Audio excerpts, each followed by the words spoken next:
ಮಗ, ಅಮ್ಮ ಫೋನ್ ಮಾಡ್ತಾ ಇದಾರೆ. ಕಟ್ ಮಾಡು.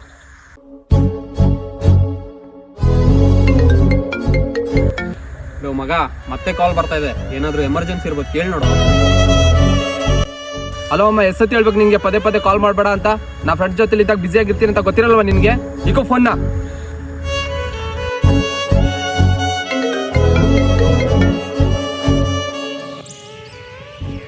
ತಗೋ. ನಾನು ಇನ್ನೊಂದ್ ಮಾತು ಹೇಳೋದ್ ಮರ್ತೋಗಿದ್ದೆ. ನಿನ್ ಲವರ್ದು ಫೋನ್ ಬಂದಿತ್ತು, ನಾನೇ ಕಟ್ ಮಾಡಿದೆ. ಲೋ, ನಿನಗೆ ಬುದ್ಧಿ ಗಿದ್ದಿ ಇದೆಯಾ ನಿಲ್ವೋ? ನನ್ನ ಲವರ್ ಫೋನ್ ನೀನೇ ಯಾಕೋ ಕಟ್ ಮಾಡ್ದೆ? ಅವ್ಳು ನನ್ನ ಬಗ್ಗೆ ಎಷ್ಟು ಯೋಚನೆ ಮಾಡ್ತಾ ಇರ್ತಾಳೆ ಗೊತ್ತಾ?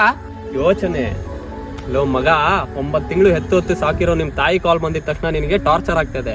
ಅದೇ ನೆನ್ನೆ ಮೊನ್ನೆ ಸಿಕ್ಕಿರೋ ನಿಮ್ ಹುಡುಗಿ ಕಾಲ್ ಬಂದಿದ ತಕ್ಷಣ ಅವಳು ನಿನ್ ಬಗ್ಗೆ ಯೋಚನೆ ಮಾಡ್ತಾ ಇದ್ದಾಳಂತ ನಿನ್ಗೆ ಅನ್ನಿಸ್ತಾ ಇದೆ. ನಿನಗೆ ನಿನ್ ಪ್ರೀತಿ ಮೇಲೆ ಅಷ್ಟೊಂದು ನಂಬಿಕೆ ಇದೆ ಅಲ್ವಾ? ಇರು. ಹಲೋ ಸೌಮ್ಯ, ವಿಕ್ಕಿದು ಆಕ್ಸಿಡೆಂಟ್ ಆಗಿದೆ. ನಿಂಗೆ ಬರಕ್ಕಾಗತ್ತಾ ಸ್ವಲ್ಪ ಬೇಗ? ನಂಗೀಗ ಎಲ್ಲೂ ಬರಕ್ಕಾಗಲ್ಲ, ನಾನು ಬಿಸಿ ಇದೆ. ಇವಾಗ ಅಮ್ಮ. ಹಲೋ ಆಂಟಿ, ವಿಕ್ಕಿದು ಆಕ್ಸಿಡೆಂಟ್ ಆಗಿದೆ, ನೀವು ಸ್ವಲ್ಪ ಬೇಗ ಬರ್ತೀರಾ? ಅಯ್ಯೋ, ಏನಾಯ್ತು?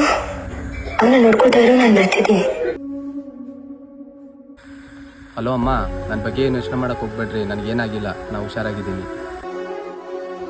ಸಾರಿ ಮಗ.